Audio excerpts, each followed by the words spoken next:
कहानी नीरू की है। पंजाब की नीरू की शादी दिल्ली के राहुल से होती है। दिल्ली कितना बड़ा शहर है ना, लेकिन आप लोगों का घर तो बहुत छोटा है। हमारे पंजाब में तो ये बड़े बड़े घर होते हैं कि मजा ही आ जाता है। कोई बात नहीं नीरू, मैं भी तुम्हारे लिए बहुत बड़ा मकान बनाऊंगा, बहुत जल्दी। नीरू के पिता जहाँ पंजाब के जाने माने व्यापारी थे, वहीं उसका पति राहुल दिल्ली में एक सिंपल नौकरी करता था। माँ, यहाँ तो घी मक्खन इतना महंगा है कि क्या बताऊं। मैं तो तरस ही जाती हूँ घी खाने के लिए। नीरू की माँ को ये सुनकर बहुत दुख होता है। मेरी बेटी को घी नसीब नहीं हो रहा है और ये बहू यहाँ बैठकर घी में शक्कर डाल रही है। देख वनिता, मैं साफ कह रही हूँ, इस घर में जितना घी आएगा उतना ही मेरी बेटी के घर दिल्ली भी जाएगा। अरे, ये क्या बात होती है माँ जी? बेटी का उतना ही करो जो अच्छा लगे। अब क्या मायके से घी और मक्खन तक की सप्लाई करोगी आप? हाँ, मेरी बेटी किसी चीज को तरसे मुझसे बर्दाश्त नहीं होता। अब क्या था, नीरू के मायके में 2 किलो घी आता तो 2 किलो दिल्ली जाता नीरू के पास। एक दिन, माँ, बड़ी गर्मी पड़ती है दिल्ली में। इस घर में तो एक ही एसी है और वो भी ड्राइंग रूम में। सारा परिवार एक ही कमरे में सोता है। हाँ बेटा, वो तो हर घर की कहानी है। यहाँ भी एक ही एसी है। अरे बिल इतना आता है कि क्या बोलूं। तभी वहां राकेश आ जाता है। माँ, थोड़ी देर में यहाँ कुछ प्लम्बर आएंगे मेरे कमरे में एसी लगाने। जरा ध्यान से लगवा देना ना माँ। ओए, ऐसे कैसे तेरे कमरे में एसी लगेगा? हाँ राकेश, एक बार बात तो कर लेता। अरे पापा, वो वनिता को गर्मी में नींद नहीं आती। ड्राइंग रूम में सबके साथ सोने में वो अनकंफर्टेबल है, इसलिए। अरे पूरे परिवार के साथ वहां तेरी बहन नीरू भी तो सोती है। वो नहीं हो रही क्या अनकंफर्टेबल? समझ रहा है ना? अगर एसी लगेगा तो एक दिल्ली में तेरी बहन के कमरे में भी लगेगा, तभी तू लगा सकेगा। राकेश वनिता को सारी बात बताता है। वनिता करती भी क्या, मन मार कर बैठ जाती है। माँ, ये लोग ठीक नहीं है, क्या करूं मैं? अरे बेटी, यहाँ आ जा, तू यहाँ आकर रह ले। अरे छोड़ दे ऐसे पति को। कैसे छोड़ दूं माँ? समाज क्या कहेगा, लोग क्या कहेंगे? वैसे भी मेरा एक बेटा है मयंक। अरे हटा बेटा, तेरी उम्र ही क्या है? इतनी परेशान रहेगी तो काम कैसे चलेगा? खैर, बात आई गई हो जाती है। माँ को लगता है कि नीरू ठीक है, तो वहीं नीरू के मन में एक ही लाइन चल रही होती है, यहाँ आजा। माँ ने तो बोल ही दिया है कि यहाँ आजा। बस मयंक थोड़ा सा बड़ा हो जाए, इन गरीबों को छोड़कर मैं वापस माँ के पास ही चली जाऊंगी। वो इसी सोच में बाजार में चल रही थी कि मैम, आपका दुपट्टा जमीन को छू रहा है। नीरू जैसे ही उस लड़के की तरफ देखती है, देखती ही रह जाती है। हाय रे, कितना सुंदर लड़का है ये। अब क्या हुआ? मैंने कहा आपका दुपट्टा। तो खुद ही उठाकर दे दो ना। लड़का समझ जाता है कि नीरू उस पर फिदा हो चुकी है। वो उससे उसका नंबर लेकर चला जाता है। अब क्या था, नीरू और रोहित में लगातार बातें होने लगती है। मैं हरियाणा का रहने वाला हूँ, यहाँ एक बड़ी कंपनी का मैनेजर हूँ। अच्छा, और कितने बच्चे हैं तुम्हारे? बच्चे? अरे मेरी तो शादी भी नहीं हुई है। तुम बताओ, शादी करोगी? नीरू शर्मा जाती है। अब लेकिन मैं तो पहले से ही शादीशुदा हूँ। मुझे फर्क नहीं पड़ता, बस तुम शादी कर लो, भाग चलते हैं। बहुत पैसे वाला हूं मैं, हमेशा खुश रखूंगा तुम्हें। नीरू रोहित से मिलकर सारा प्लान बना लेती है और फिर एक दिन घर से भाग जाती है। दोनों शादी कर लेते हैं। शादी के बाद, क्या बात है नीरू, तुम्हें परेशान सा देखता हूँ, सब ठीक तो है ना? हाँ हाँ, सब ठीक है।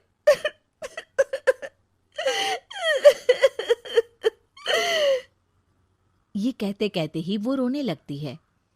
अरे क्या हो गया, रो क्यों रही हो? मैंने तुमसे एक बात छुपाई है और वही बात अब मुझे परेशान कर रही है। रोहित, मेरा एक बेटा भी है, उसका नाम मयंक है। क्या बात कर रही हो? ये तुमने मुझे पहले क्यों नहीं बताया? देखो नीरू, मेरी माँ को मैंने ये नहीं बताया है कि तुम शादीशुदा हो। बच्चा मैं मैनेज नहीं कर पाऊंगा। नीरू को समझ में नहीं आता कि वो क्या करे। तुम उस बच्चे को अपनी माँ को क्यों नहीं दे देती? नीरू चुपके से माँ को फोन करती है। माँ, क्या मयंक को तुम रख सकती हो? बेटा, मैं राकेश के साथ बात करती हूँ। आखिर घर का बेटा वही है, जो वो बोलेगा। वैसे भी बेटा, तूने जो किया है ना, उसके बाद से पूरा घर तेरी बुराई कर रहा है। मैं भी अब किसी से तेरे लिए लड़ नहीं सकती। राकेश बेटा, नीरू ने तो जो किया बहुत ही बुरा किया, लेकिन मैं सोच रही थी कि क्यों ना मयंक को हम यहाँ ले आए। तभी वनीता बोल पड़ती है। वाह जी, ऐसे कैसे यहाँ ले आए? यहाँ क्या भंडारा भरा है? और जिस बच्चे की माँ ने नहीं सोचा, उसके लिए हम क्यों सोचे? नीरू को एक बार तो अपने बच्चे के बारे में सोचना चाहिए था ना। अरे लेकिन तेरे पास भी तो लड़का नहीं है ना वनीता। माँ, वनीता ठीक बोल रही है। कल को वो बड़ा होकर इसी घर का हिस्सा मांगेगा तो हम क्या करेंगे? माँ कहती भी तो क्या, वो चुप रह जाती है। वहीं नीरू का पहला पति कहता है। माँ, अगर आज भी वो वापस आ जाए तो मैं उसे माफ कर दूंगा। बेटा, गरीबी चीज ही ऐसी है, क्या करेगा? तू तो अब मयंक का सोच। वो बेचारा तो बिना माँ का हो गया। मयंक के खातिर तू दूसरी शादी कर ले बेटा। लोगों के लाख समझाने के बाद नीरू के पहले पति की शादी रिद्धि से हो जाती है, जिसके पहले पति से 2 बच्चे होते हैं। देखो जी, मैंने शादी सिर्फ बच्चे के खातिर की है। मैंने भी शादी सिर्फ बच्चों के खातिर की है। वहीं नीरू के दूसरे पति के मन में ये बात घर कर जाती है कि नीरू एक मासूम बच्चे को उसके खातिर छोड़ कर आई है। अब देखो नीरू, मुझे लगता है कि जो औरत अपनी कोख का बच्चा छोड़ सकती है, वो तो कुछ भी कर सकती है। कल को तुम्हें मुझसे अच्छा कोई मिल गया तो तुम तो मुझे भी बाय बाय कर दोगी ना। नीरू को अब उसका दूसरा पति ताने देना शुरू कर देता है। तंग आकर नीरू उसके यहाँ से भागकर अपने पहले पति के पास चली जाती है। लेकिन ससुराल में क्या लेने आई है नीरू, मयंक को? नहीं नहीं सासू माँ, मुझसे गलती हो गई, मुझे माफ कर दीजिए।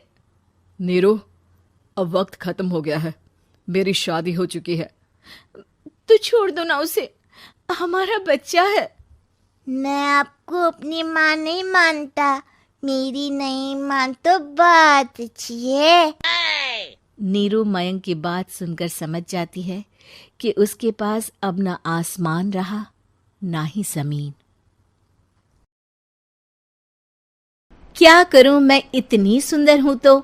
श्रीवास्तव मौसी का जब बेटा हुआ था, उन्होंने तभी ठान लिया था कि अपने बेटे के लिए सबसे सुंदर लड़की का हाथ मांग कर लाएंगी। श्रीवास्तव मौसी को भी बचपन से हीरोइन बन के रहने का बड़ा शौक था, तो बहू भी उनको हीरोइन जैसी ही चाहिए थी। एक दिन उन्होंने मिस गाजियाबाद डिम्पल से उसकी शादी करवा दी। यहाँ बस एक ही दिक्कत थी, डिम्पल को फेस मास्क बनाना तो आता था, पर आटा गूंथना नहीं आता था। बातें तो पक्की पक्की करती थी, पर रोटियां कच्ची पक्की बनाती थी। कमला बहन, मानना पड़ेगा, आप शहर की सबसे सुंदर लड़की को ब्याह कर ले आई है अपने बेटे के लिए। अब इसमें हमने तो कुछ नहीं किया भाई साहब, सब ऊपर वाले की कृपा है।